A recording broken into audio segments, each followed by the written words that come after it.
I had heard of it.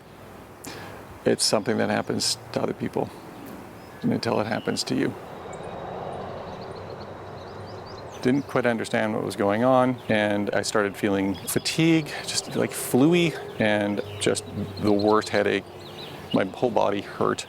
It was really foggy, and that's sort of the introduction to the symptoms for what eventually I found out to be West Nile.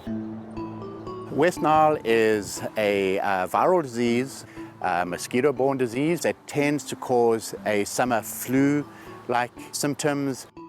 People that end up getting a little bit more than a mild form of the disease can end up in hospital or have recurrent issues that last at least for a few months afterwards. My parents own property, and we've been scheming for years to build a little cabin out there. So my father and I went out and we were bushwhacking. And in this region, if we've had a lot of rain, it's inevitable that they're going to be kind of just part of the air almost. And I should have been wearing some DEET or something, because I'm fairly certain that that was the moment that I picked up West Nile. You don't want to catch this. Mosquitoes are very sensitive to climate. So with anticipated climate change, we know that it will impact their ability to reproduce within a season. And the more mosquito population that we have, the more possibility that they are carrying infections that can be harmful to humans.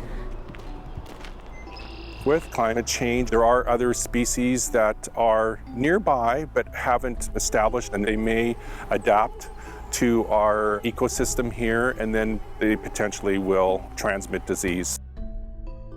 We're definitely looking at trying to set up more active surveillance to see where these particular species might become established.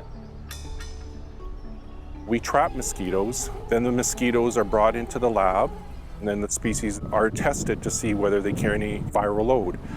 The data is then used to make decisions by Manitoba Health in terms of what are the next steps in terms of preventative measures.